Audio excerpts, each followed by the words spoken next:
የፈጣሪ ኃይል የሌለበት የተረሳ እና ሲኦልና ገነት አድርገን የኛን አጥረን የተቀመጥን መሆናችን ድብቅ አጥፊዎች ያደረገን ይመስለኛል። አሁን እዚህ መምጣቱ በተወሰነ መልኩ እንደ ወንጀል ነው የሚታሰብብኝ። ወይ ለምን መጣው የት ሄዳለው ነው። ፍልስፍናም በብዛት መልስ ያላገኘለት ሳይንስም መልስም አይሰጠን ነገር ምክንያቱም የምናስብ ስለሆነ ጉዝ ትሆናላችሁ የሚለው ብቻ በቂ አይደለም። መንፈስም ስላለን ያንን መንፈስ የት ይሄዳል የሚለው እንጠይቃለን። አንዳንድ እንደውም ምግባሮቻችን ብዙ ሰዎች ሲያስተውሉ ከአንድ እምነት ወይም ገዢ ወይም አስተዳዳሪ ካለው ኃይል አይጠበቅም ይላሉ። በየትኛው መንገድ ጋር ነው የተሳሳት ነው ብላ አምናለሁ። ተቀደሰች ናት እላለሁ እኔም እንዳንቺው። ግን ቅድስናዋን እንዴት ታስከብራለች የሚለው ፈተና ነው። 8ኛው ሺህ እንዳልሽው የምጽአት ቀንን ማሰቡ ይከብደኛል። እኔ መቼ እንደሚሆን አላውቀውምና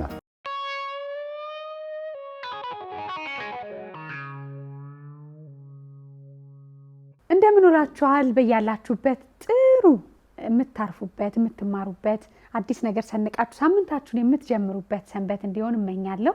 ፈትልና ወግ ከመቅዲ ጋር ነው።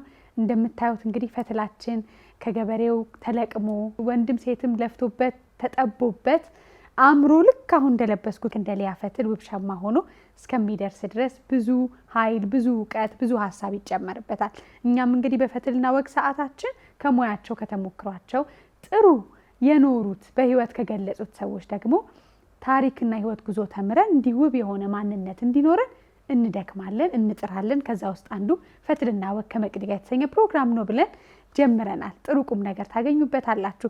ዛሬ የምናነሳው የሰዎችን ህይወት የሰዎችን ማንነት በርብረ ፈትሸ ጥልቀቱን የምትለካበትን ያህል ራስ ላይ ብትመረምር ብትፈትሽ ጥልቅ የሆነ ደግሞ ምርምር ብታደርግ ዓለምን የማሸነፍ ትልቅ ኃይል አለ።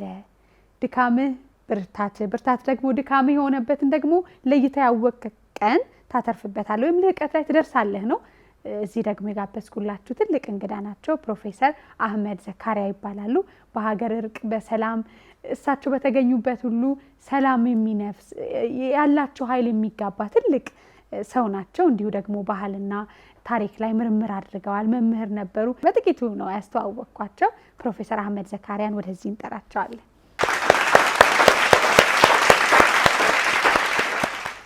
ፕሮፌሰር እንኳን ደህና መጡ። በቃቸውን እንደምን አሉ? ደህና ሰላም። ቁጭ በል። እንኳን በደህና መጡ ፕሮፌሰር። ጾም ገብቷል። ታላቁ የረመዳን ጾም በክርስትና እምነት እንግዲህ አብይ ጾም ሁለቱ ጾሞች ደግሞ የተጋጠሙበት ነው። እንኳን አደረሱ። እንኳን አብሮ አደረሰን። ጾም ጥሩ ነው? ጥሩ ነው በጣም። እንግዳይ ስለሆኑ በጣም አመሰግናለሁ። አንድ ጊዜ ቆይታ አድርገን አብረን ተጨዋውተን የሐሳቦት ከፍታ ትንሽ መውረጃው ላይ በርሶ ልክ አለመሆኑ አስደንቆኝ ነበረ። እኔስ ላይ ነው ያለሁት ብዬ ራሴን ጠየቅኩኝ እርሶን ሐሳብ ስሰማ። ከዛ ደግሞ ሀገር እንዲህ አይነት ደግሞ ጠቢባንም ይሁን ነገርን ለመመራመር ለማወቅ ደግሞ የለፉ ሰዎች እንዳሏት ሳስብ ደግሞ በጣም ከምኮራበት ሰው አንዱ ነውና አክብረውኝ ስለመጡ ሐሳብ ለመነጋገር በጣም ፈጣሪ አክብሮት አመሰግናለሁ። እኔም አመሰግናለሁ። ደግመን መገናኘታችን ሶስተኛችን ጊዜ ነው። ሶስተኛችን ጊዜ አዎ። ብዙ ቅርብ አይደሉም ለሚዲያ ግን መተው የሚያወሩት ነገር ደግሞ ህይወት አለውና ከእርሶ ጋር ምን መጫወት ፈለጉ። እርሶንም ሳይ የቤተሰብ የሚመሩበትን ጥበብ ሳይ ዓለምን የሚያዩበት መነጽር ወጣቶችን አዋቂዎችን ሁሉን ሲያገኙ የሚሰጡት ኃይል ያስደንቀኛል። ለሁሉ የሚነፍስ ሰላም አለ እርሶ ጋርና እንደው እንዴት ይቻላል ወይ ከውስጥ ያለ ሰላም ሞልቶ ሲፈስ ነው የሚዳረሰውና እስቲ የውስጥ ሰላምን እንዴት ነው የሚያዩት እርሶ በሚል እንጀምር። አመሰግናለሁ። አሁን ያለንበት የጾም ጊዜ ነውና የውስጥ ሰላማችንን ልንፈትሽ ነው አይደል? ሁለታችንም አንድ ላይ ገጥሞናል ፈጣሪ። ሁላችንም የእምነት ሀገር ናትና ኢትዮጵያ የውስጥ ሰላሟን የምትፈልግበት ጊዜ ነው እና በአመት አልፎ የሚመጣው በወር አንዴ በእኛ በእናንተ 40 ቀን በላይ በየሳምንቱም አለን። እኛም እንጾማለን እናንተም ትጾማላችሁ።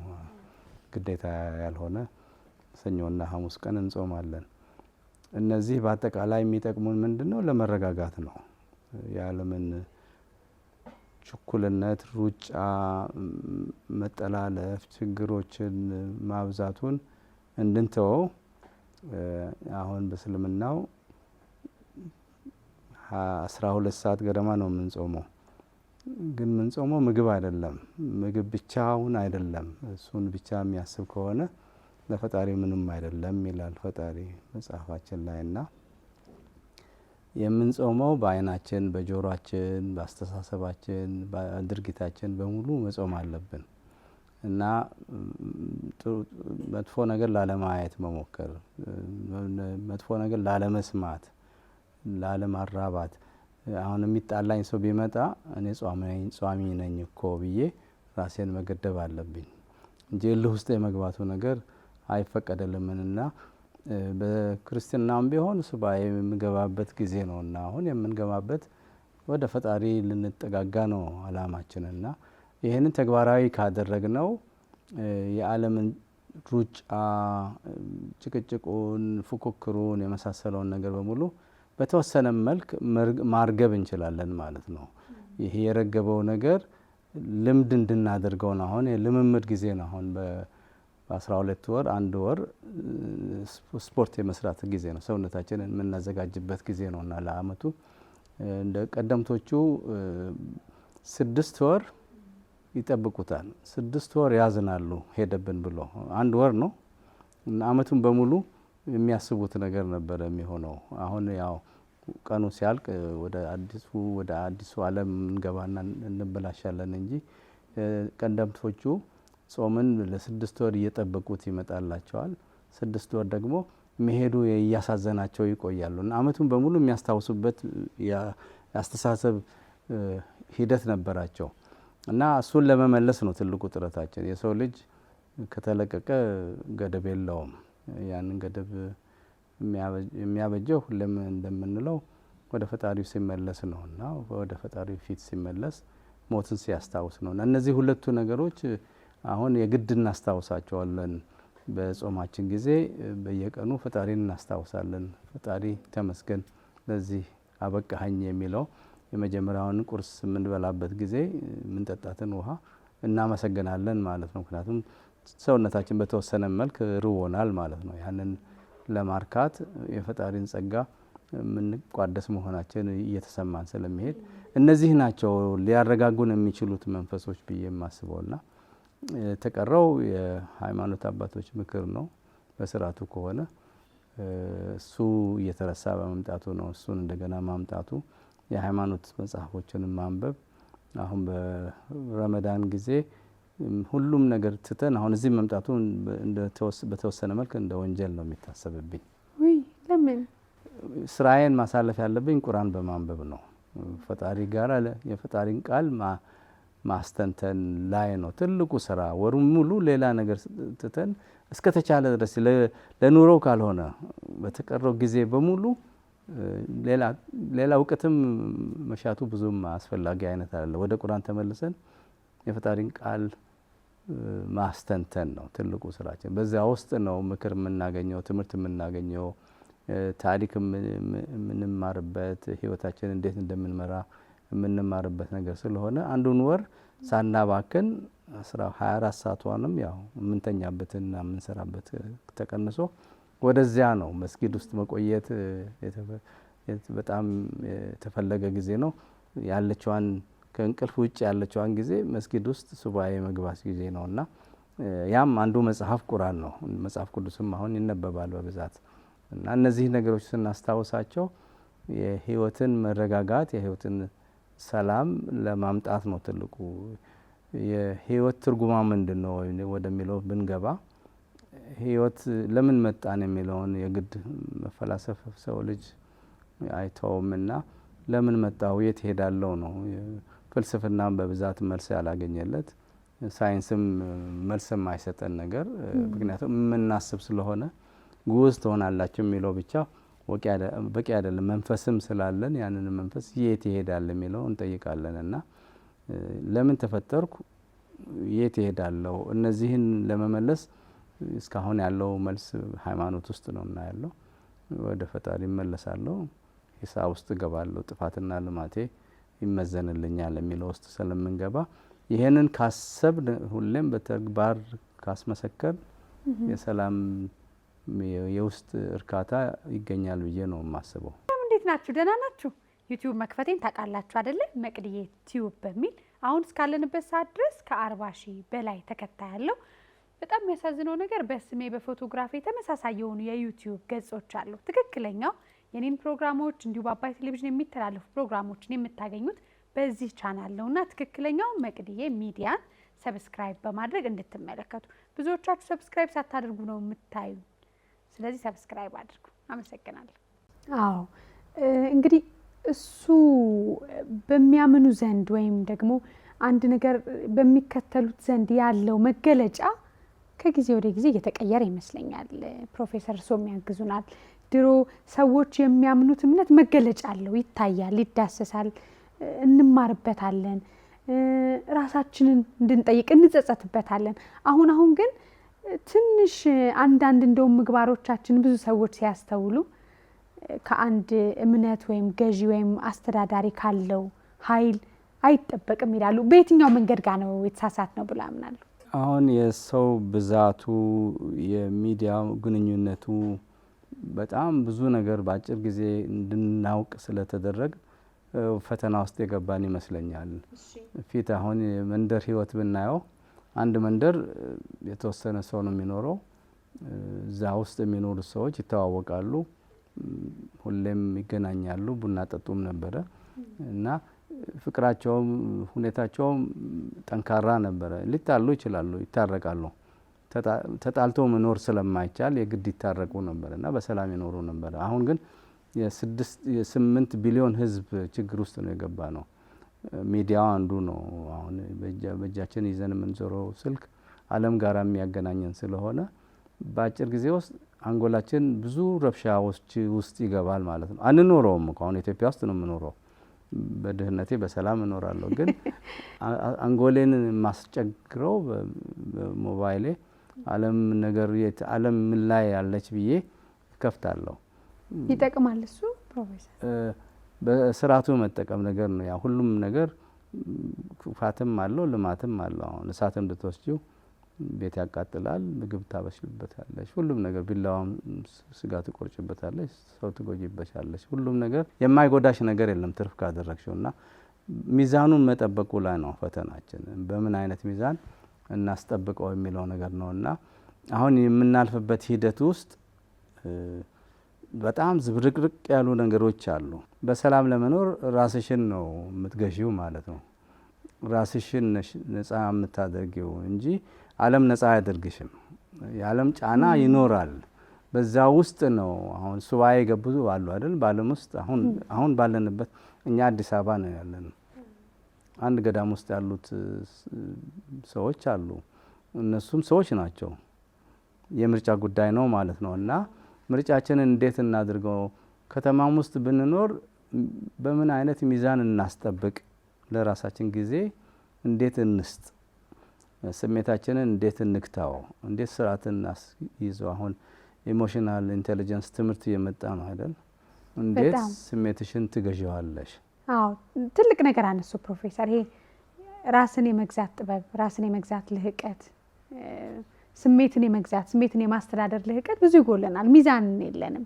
እኔ የምቸገራለሁ በሱ አንድ ነገር እስከ መጨረሻ የዚህኛውንም ልክ እስከ መጨረሻው እቺ ልክ መሀከል የሚባል ነገር የለም። እንዴት ይቻላል እሱ? የምትገቺበት ነገር አሁን እስከ ዛሬ ድረስ ልብ ያስባል ብለን በባህል ብንቀበልም በሃይማኖት ብንቀበልም ሳይንሱ ልብ ደም ይረጫል እንጂ ምን ያስባል ተብለን ነው የተማርነው አይደል? አሁን ደግሞ ልብ ያስባል አሉ። ልብ ማሰቡ ለዚህ አይነቶች ሁኔታዎች ስሜታዊ ለሆነ ነገር ልብ ጥሩ ቦታ ነው። አንጎል አሁን በፈረንጆቹ ፊል እና ቲንክ አይ ፊል አይ ቲንክ ስንል የተለያየ ነገር ነው። ልባችን ያንን የስሜትን ሁኔታዎች ያስተናግድልናል። ንጹህ ስሜትና የተበላሸ ስሜትም ሊኖር ይችላል እና ኔቸር ኤንድ ነርቸር የሚሉት አለ ፈረንጆቹ። አስተዳደግና አፈጣጠር ነገር አለ። ሁላችንም ልዩ ነን አይደል? አሁን በእናት በአባታችን ተገናኝቶ ስንመጣ ስንት ሚሊዮን ጂንስ ተደበላልቆ አጋጣሚው ነው የተፈጠረው። አንቺ ብቻ ነሽ በዚች ዓለም ያለሽው፣ እኔ ብቻ ነኝ ያለሁትና ፍላጎታችን ስሜታችን በተለየ ሁኔታ ሊለያይ ይችላል። የእናት ወር ዥጉርጉር ነውና በእናት ወርድም ተወልደው የተለያየ ጠባይ የተለያየ ስሜት ይኖራቸዋል ማለት ነው። ግን በአጠቃላይ በስብዕና ይህንን ስሜቶች የምንቆጣጠርበት መንገድ ቅድም እንዳነሳሁት የቤተሰብ ሂደት አለ። ቤተሰብ ያንን ስሜት የሚያረጋጋ ህብረተሰቡ የሚቀበለውን አይነት ስሜት እንዲሆን ያረጋጉሻል ማለት ነው። ችኩል ከሆንሽ አትጮይ ይቆጡሻል፣ ተመለሽ ይሉሻል። አትንቀሽቀሽ፣ ረጋ በል፣ ዝም ካል ደግሞ ነቃ በል። እሱም አንዱ ማስታረቂያ ነው። ከዛ ማለፍ ስትይ የሃይማኖት አባቶች ያስተምሩሻል። ፈጣሪ የሚጠብቅብሽን አይነት ጠባይ እንደዚህ ነው ይሉሻል ማለት ነው። ትምህርት ቤትም ስትሄጂ ህብረተሰቡ የተቀበለው ባህልን ያንጸባርቅብሻል ማለት ነው። በዚያ እየተመረጥሽ ትመጫለሽ ማለት ነው። እና ልብ ማሰቡን አሁን ሳይንሶቹም ሳይንቲስት ደረጃ ደርሶ ሳይንቲስቶችም ተቀብለውት ልብም ያስባል እያሉ ነው። እና እስከ ዛሬ ድረስ ያዘናጋነውን አንጎል ብቻ ነው የሚያስበው የሚለው ነገር ልብ ማሰቡን እየተቀበሉት ነው። ግን ልብ የሚያስብበትን መንገድም በተጠማዘዘ መንገድ እየተረዳ ነው ስለሆነ ወደ ልባችን እንመለስ። አሁን ንጹህ ልብ እንላለን፣ ልቦና እንላለን። የገት ፊሊንግ በፈረንጆችም ገት ፊሊንግ እንላለን። እነዚህ ነገሮች በሙሉ አሁን ከልብ ጋር ከአስተሳሰብ አሁን የሴትና ወንድ አስተሳሰብም አንዳንዴ ሲወስዱት ሴት ስለምትወልድ ሩህሩህ ናት እና ስሜታዊ ትሆናለች። ሩህሩህነት፣ የፍቅር፣ ጥላቻ፣ ቂም፣ በቀል፣ ንዴት የተመሳሰሉት ስሜቶች ናቸው። መጥፎ ስሜት የምንለውና ጥሩ ስሜት አሁን ፍቅር ስንል ለተፈጥሮ ፍቅር አለን፣ ለፈጣሪ ፍቅር አለን፣ ለልጅ ፍቅር አለን። እናንተ ደግሞ ስለምትወልዱ ከኛ የተሻለ የፍቅር ስሜት አላችሁ ማለት ነው። ወንዱ ራሽናል ነው፣ ሂሳባዊ አይነት ነው፣ ድርቅ ያለ ነገር ነው። ሁለቱ አብሮ መኖር አለባቸው ማለት ነው።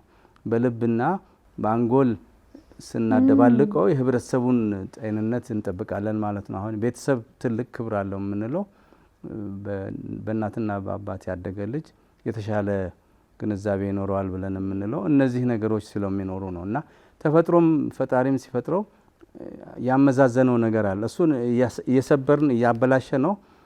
ደግሞ ተፈጥሮ ትቆጣንና ታስተካክለናለች። አሁን የአየር ንብረት እያልን ብዙ ገንዘብ እየወጣበት ስብሰባዎች ይካሄዳሉ። እኛ ባጠፋ ነው ለማስተካከል ነው። አሁን አረንጓዴ አሻራ ከዛ ጋራ የተያያዘ ነው። የተበላሸውን ለማስተካከል ነው። እና አካሄዳችንም ልባችንና አስተሳሰባችንን ባበላሸን ቁጥር ህይወታችን ዝብርቅርቅ ይላል። ስለዚህ ወደዛ ለመመለስ የግድ ወደ ተፈጥሮ ሂደታችን እንመለሳለን ማለት ነው። እና የተፈጥሮ ሂደት የባህሉን ሁኔታ የቱን ያህል ተበላሸ፣ አሁን ምዕራቡ በጣም ተበላሸ ብለን ነው የምናስበው። የሚያስፈራራ ነገርም ስለሚናገሩ ስለሚያደርጉ ግን ይመስሎታል እርሶ ፕሮፌሰር? እንደውም እዚች ጋር ጥሩ እንዲያነሱልኝ 8ኛው ሺህ ከዛ ደግሞ የእኛን ሀገራችንን የተለየ በቅድስና ወይም በጽድቅ ቦታ ያለ ሌላው ዓለም ላይ ደግሞ የፈጣሪ ኃይል የሌለበት የተረሳ እና ሲኦልና ገነት አድርገን የእኛን አጥረን የተቀመጥን መሆናችን ድብቅ አጥፊዎች ያደረገን ይመስለኛል። ይሄ ምክንያታዊ አጥፊዎች፣ ምክንያታዊ ተሸሻጊዎች ወይ ጥላ ፈላጊዎች ሆነን ይሆን እንዲላለው ራሴንም ስመዝን እንዴት ያውታል? አዎ የተቀደሰች ናት እላለሁ እኔም እንዳንቺው። ግን ቅድስናዋን እንዴት ታስከብራለች የሚለው ፈተና ነው። ምክንያቱም በዓለም ነውና የምንኖረው። የሌላው ጫና አይኖርም ማለት አይደለም። ቅድም እንዳነሳሁት ሚዲያው ይረብሸናል። አሁን ሞባይሌ ነው ትልቁ ፈተና። እኮ ከሞባይሌ ጋር እንዴት እንኑር ነው። ምክንያቱም የዓለምን እውቀት ሰጥቶኛል፣ የዓለም ችግሮች አምጥቶልኛል እና እንዴት እናስተናግደው የሚለው ትልቅ ፈተና ነው። ከዛው ውጭ ማሰብ አንዳንዴ ያስቸግር ይሆናል። ግን መግራት ኢትዮጵያ የሰው ልጅ መገኛ ናት እንላለን። የእምነት ቦታም ናት። እነዚህም ሁሉ ስናየው ልዩ ቦታ ያደርጋታል። እንዳልሽውስ የእምነትም አሁን ኢትዮጵያ ውስጥ 130 ሚሊዮን ህዝብ በጸሎት በስግደት ነው ያለውና ሁሉም ማለት እንችላለን። አሁን ቤተክርስቲያን ብትሄጂ መስጊድ ብትሄጂ ሰው ሞላበት ነውና ብዙ አልተለወጠም ከትላንትናው። አንዴ አክሱም ሄጄ ነበር፣ በዓል ነው መስቀል መሰለኝና እሺ እዛ ቁጭ ብዬ ሳይ 2000 ዓመት ወደ ኋላ የተመለስኩ መሰለኝ። የሰው እንደ ጎርፍ ነው የሚመጣው። አለባበሳቸው ምናቸው የዛሬ 2000 ዓመት የነበረ አይነት ይመስላል እና በጣም ነው የገረመኝ። አረሳውም እና ስሜቱን በጣም ስሜቴን የነካው እና ኢትዮጵያ ውስጥ ነው ይሄም ያለው። ሌላው ጋር እንደዚህ አይነት በተግባር የሚታይበት ነገር የለም። አሁን በተግባር የምናሳየው የውስጣችን የተበላሸውን እንዴት እናስተካክለው ላይ ነው ፈተናችን። አስተሳሰባችን እየተበረዘ ስለመጣ ያንን ነገር እንዴት እናጥራው የሚለው ጥያቄውን ማንሳትሽ ተገቢ ነው እላለሁ። ብዙ ውይይት፣ ብዙ ምክር፣ ብዙ የህዝቡ ተሳትፎ ይጠይቃል ማለት ነው እና በዚህ የአባቶች ድርሻ ትልቅ ነው እላለሁ። የእናቶችም እንደዚያው የሃይማኖት አባት። ሰላም፣ እንዴት ናችሁ? ደህና ናችሁ? ዩቲዩብ መክፈቴን ታውቃላችሁ አይደለ? መቅድዬ ቲዩብ በሚል አሁን እስካለንበት ሰዓት ድረስ ከ40,000 በላይ ተከታይ ያለው። በጣም የሚያሳዝነው ነገር በስሜ በፎቶግራፊ ተመሳሳይ የሆኑ የዩቲዩብ ገጾች አሉ። ትክክለኛው የኔን ፕሮግራሞች እንዲሁ በአባይ ቴሌቪዥን የሚተላለፉ ፕሮግራሞችን የምታገኙት በዚህ ቻናል ነውና ትክክለኛው መቅድዬ ሚዲያን ሰብስክራይብ በማድረግ እንድትመለከቱ። ብዙዎቻችሁ ሰብስክራይብ ሳታደርጉ ነው የምታዩ። ስለዚህ ሰብስክራይብ አድርጉ። አመሰግናለሁ። ሌሎቹ ግን ምን ላይ ናቸው? አሁን እንግዲህ አድማሱን ነው ማየት ያለብን ብዬ አስባለሁ። እርሶም እንዳሉት አድማሱ ላይ ኢትዮጵያዊነት የተቀመጠበት አለ። ኢትዮጵያዊ ነን፣ እምነት ስርዓት አለን፣ ወግ ባህል አለን። ሌላውን የምናይበት መነጽር ልክ ነው ወይ? እሱስ ሚዛን ቅድም ያሉት ስብዕናው ልህቀት ላይ የራሱ ሚና የለውም ወይ? ራስን አጥሮ ከልሎ እኛ እኮ እንዲህ ነን ወይም ደግሞ እኛ በዚህ እናካክሰዋለን መገለጫችን ይሄ ነው ብለን ፍጹም እምነት ከሌለው ሰው ተግባር ውጭ የሆኑ ነገሮችን እያየን አይደለም ወይ? ለምንድን ነው የያዝነው ነገር ያላደመቀን የሚለውን ነው ማንሳት የወደድኩት። አዎ የእናት ወዝ ጅጉርጅጉር ነው እንዳልኩሽ እና የኛ ልጆች ናቸው። ከዓለም ህዝብ በሙሉ የኛ ልጅ ናቸው ብዬ ነው የማስበው። አድጎ ተመንድገው መንገስተው ብዙ ችግር ውስጥ እያሉ ነው የምናየውና ከዛ ውጭ አላየም። ከኢትዮጵያ ዓለምን ለማየት እሞክራለሁ እና ከዚህ የወጣ ህዝብ ነው አሁን የሚለው ሳይንሱ። እምነቱም ቢሆን የነ አዳም አባታችን አዳም ህይወት እዚህ አካባቢ ነውና የት ቦታ ነው የሚለው ላይ ብንከራከርም እኛንም ሊነካ ይችላል ብዬ ነው የማስበውና ልጆቻችን የልጅ ልጆቻችን ናቸው። ነጩም ጥቁሩም ቢጫም ሁሉም የኛው ነው የሚለው ስሜቴ ያለኝ እና ኢትዮጵያ መድኃኒት ትሆናለች ብዬ የማስበው በዛ ምክንያት ነው። እኔ አስባለሁ። ቅዠትም ከሆነ በምን መንገድ እንዳልኩሽ ህልም ነው። እሺ እንዳልኩሽ አሁን በእምነት ሁላችንም አማኞች ነንና ብዙዎቻችን ሁላችንም ባንል አማኞች ነንና ለፈጣሪ ሩቅ አይደለንም፣ ቅርበቱ አለን። ኢትዮጵያን ደግሞ ቅዱስ መጽሐፍት በሙሉ ይጠሯታል፣ ያነሷታልና በዛም በኩል አለች ማለት ነው። የነጻነት ቀንዲል ሆናም አሁን አድዋን አክብረናል አይደል? በዛም በኩል ስናየው ለጭቁን ህዝቦች ለተቸገረው ህዝብ ነጸብራቅ ሆነናል፣ ምልክት ሆነናል፣ እንደ ቀንዲል የትም ታይተናልና እነዚህን ስትሰበስቢው ኢትዮጵያ ልዩ ናት የሚለውን ነገር አመጣለሁ። ብዙ ነገር መገለጫ አለኝ። አሁን ቅድም እንዳልኩሽ የአክሱም ህይወቴን ሳስታውሰው ደሴ ላይ ደግሞ ያየሁትን ረሃብና በጽናት ረሃብን መቋቋም መቻል፣ በረሃብ መሞት መቻል ሳይነጫነጩ ይሄ ኢትዮጵያ ጠባይ ነው። ሁሉንም ነገር ይዘናል ማለት ነው እና ራስ መቻል ላይ የሚለው አሁን ባለው የዓለም ሚዛን ውስጥ ስንገባ ነው ችግር ምን ሆነው። እስከ ቅርብ ጊዜ ድረስ ራሳችንን እንችለን እንኖር ነበረ። ከዛ በኋላ ራስ አለመቻል ውስጥ ስንገባ ነው ፈተናችን የመጣው። እህል ልመና ስንወጣ ያ ይጎዳሻል። ትላንትና ለተቸገሩ ስንረዳ ነበረ። ኢትዮጵያ ውስጥ መረዳዳት የተለመደ ነው። አሁን ሀብታምና ድሃ አብሮ ይኖር ነበረ፣ ያለውን ይጋራ ነበረ እና ትልቅ ነገር ምኞት የለውም። አሁን የኢትዮጵያ አስተሳሰብ የ40 ቀን እድል የምንለው ብዙ ነገር አለ። አሁን ጨቋኝ ተጨቋኝ የምንለው በወጣትነታችን ጊዜ የነበረውም ስናስበው ሀብታሙ ይሰበስብና ግብር ያበላል። በአመቱ ግብሩን አብልቶ እህሉ የለም እኮ በአመቱ የተሰበሰበው እህል የለም። አዲስ ህንጻ አዲስ ምናምን ምኞትም የለውም። ሀብታሙና ድሃው ላይ ያለው ልዩነት በጣም ጥቂት ነው። አንዱ ጋር ጠላ ይሰጣል፣ አንዱ ጋር ብርዝ ይጠጣ ይሆናል። ቢበዛ እንደዛ አይነት ነው። ጠጅ ቢጠጣ ትንሽ ነው ልዩነቱ። ይሄንን ሀልም የምናጎላው ልዩነት አልነበረም። የተፈጥሮ ሀብታችን በተወሰነ መልክ አንዳንዴ እንጎዳው ነበረ። እሱ ራሱ ይጎዳን ነበረ ማለት ነው። ምክንያቱም የተፈጥሮ ሀብት አጠቃቀማችን ችግር ነበረው። አሁንም ችግር አለን በዛ ላይ ነው። ያጠፋነውን ለማስተካከል ነው። አዲስ ለመጨመር አይነት አይደለም። ባስተካከልነው ቁጥር ከተፈጥሮ ጋራ የተናበብን በፍቅር ለመኖር ነው እንጂ እንደ ምዕራቡ መቆጣጠር አይነት አይደለም። ቁጥጥሩ ጉልበት ነው፣ መስበር ነው፣ መጉዳት ነው። ያ ጉዳቱ ተፈጥሮ ያማታል።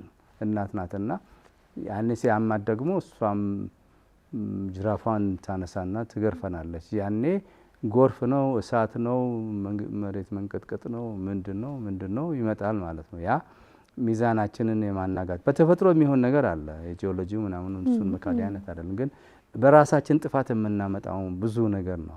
ለኔ በትኩረት የምናጠናው ነው እላለሁ። አንድ ወር ሙሉ አንድ ቀን አይደለም፣ ሳምንት አይደለም፣ አንድ ወር ሙሉ ቤቶች እያተቃጠሉ ነበርና ይሄ ትምህርት ካልሆነን ምን አይነት ትምህርት ይመጣልናል?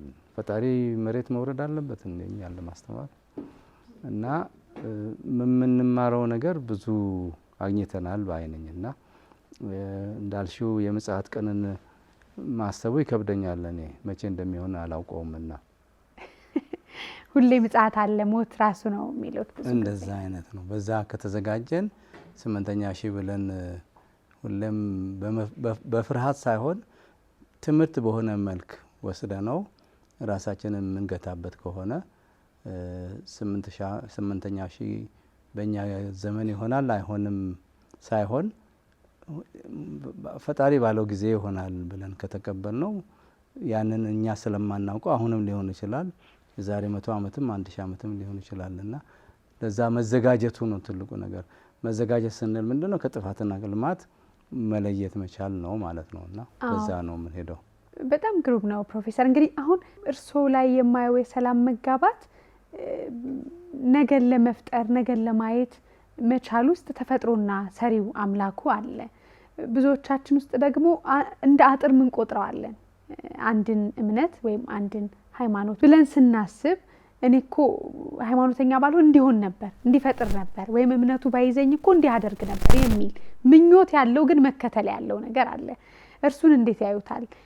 አጥር ይሆናል ወይስ እንደው አጥሩን አሻጋሪ ይሆናል? የሚይዘን ነው ወይስ የሚያደምቀን? የሚያደበዝዘን ነው ወይስ የሚያጎላን? እንዴት ነው የሚያዩት እርስዎ? የሰው ልጅ ሙከራዎቹ አደንቃለሁ። ብዙ ይሞክራል፣ ፈጣሪ ለመሆንም ይሞክራል። ግን ተሳካለት ወይ ነው ችግሩ። አሁን በኤክስቴንድድ ፋሚሊ እስከ ኒኩለር ፋሚሊም እየፈነዳ ነው ብለናል ከዚህ በፊትና ጃፓን ወደ 40,000 ሰው በአመት ውስጥ ነው እንደዚህ ተገኘ ሲባል ኑሮ ምንድነው ብለሽ ትጠይቃለሽ ማለት ነው። አሜሪካንም ሀገር የተለመደ ነገር ነው እንደዚህ አይነቶችና ለኑሮ ምቹ ነው ወይ? አሁን የምንሄድበት መንገድ ነጠላ ሆነን ነጠላው የተበታተነ ከሄደ ማህበረሰብ ስሜት ከሌለው ምን ሊሆን ነው? የራሱ ፈጣሪ ሆኖ ምን ሊደርስ ነው? ሆኖስ መሞቱ ላይቀር ኢላን መስክ በጣም ሀብታም ነው። አሜሪካንን እየበጠበጠ ነው። በሀብታሙም ባስተሳሰቡም ባደራረጉም የማይሆን ነገር እያደረገ ነው። ደስታ ያገኛል ወይ ብዬ ብጠይቅ አይመስለኝም እልሻለሁ። ገንዘብ ደስታን እቃ ሊገዛልሽ ይችላል፣ ግን የውስጥ ደስታሽን አይሰጥሽም። እንቅልፍም እንኳ አይሰጥሽም። ኤለን መስክ ፕሮባብሊ በመድኃኒት ነው የሚተኛው ብዬ ነው የማስበው። ራሱን ለማረጋጋት እንኳ ብዙ መድኃኒት ቅሞ ይሆናል ማለት ነው። እና የህይወት ፈተናዋ በሰላም ኖረን መሄድ ነውና ያንን ሰላም የምናገኝበትን መንገድ እስካላመጣልን ድረስ የፉክክር ቤት ክፍቱን ያድርና ምንድን ነው ትርጉም? በሃይማኖት አስተምሮት መጽሐፍ ቅዱስም ቁርአኑን ላይ ያለፉት ትልልቅ ህዝቦች እንዴት እንደጠፉ ተምረናል። በጥጋባቸው በጥፋታቸው ጠፉ ይለናል።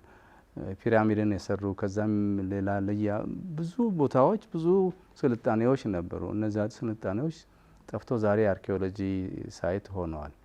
የእኛም ስልጣኔ አይጠፋም ብሎ ማሰቡ ምን ይከለክለኛል ነው።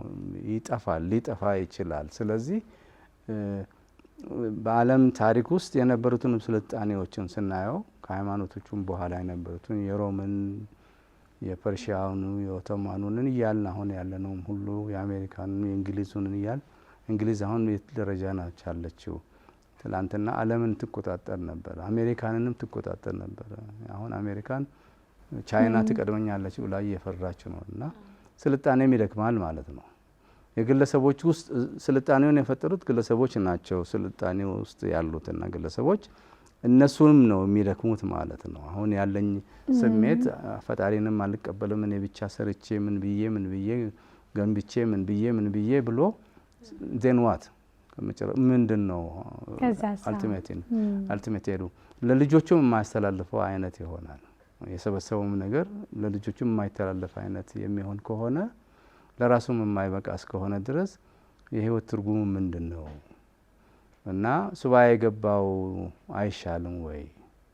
አሁን ሁለቱ መሀል ላይ እንዴት እናስታርቀው? ያም በጣም የራቀ ሊሆን ይችላል። እዚህኛውም ናጦ ከመስመሩ የወጣ ይሆናል። መሀል ላይ እንዴት እናምጣው ነው ይመጣል። ግን ፕሮፌሰር ኢትዮጵያ መሀል ላይ ናት። አሁንም ከተማ ላይ ያለነው ትንሽ ሰዎች ናችን የምናስቸግረው እንጂ ገጠር ያለው በሰላም ይኖራል እኮ። በድህነቱ በሰላም ይኖራል። አንተ ደሃ ነህ አትኖርም እያል ነው እያስቸገር ነው እንጂ ተባዩንም ተሸክሞ ምንም ብሎ ደስታ አለው። ህይወቱ 40 ዓመትም ትሁን 50 ዓመት ደስታ አለው። እኛ 100 ዓመትንም ኖረን እየተሰቃየን እንኖራለን። ከሌላው ልብለጥ በአንጎላችን ሁሌም ነፃ አይደለም ማለት ነው። እሱ ነፃ ነው። በዛች ጊዜም ቢሆን በ40 ዓመት በ50 ዓመት ይዋለዳል፣ ይስቃል፣ ያለቅሳል። ሁሉም ነገር ሰው ልጅ የሚፈልገውን ነገር አለው እሱም እና የአመለካከታችን ጉዳይ ነው። ድህነት መስበኪያ አይነት አይደለም። ኑሮን መኖሩ በቂ ኑሮን ብንኖር ጥሩ ነው እላለሁ። ግን በቂ ኑሮ ሲባል ምን ማለት ነው ነው ጥያቄው። አንድ ቤት ካለኝ 2 ቤት ነው ወይ? አንድ ፎቅ ካለኝ 2 ፎቅ ነው? 3 ፎቅ ነው ወይ 4 ፎቅ ነው? እና ይሄ የሰው ልጅ ፍላጎት አይገታም ይላሉ ኢኮኖሚስቶቹ። የማይገታውን የሚገታልሽ እምነት ነው። ሞትን መኖሩን ማስታወሽና ፈጣሪሽን መፍራትሽ ነው። እነዚህ ነገሮችን ካላመጣሽ የሚገታሽ የለም። አውሬ ነሽ እኮ። አሁን በተፈጥሮ እንስሳት ሲርባቸው ይገላሉ።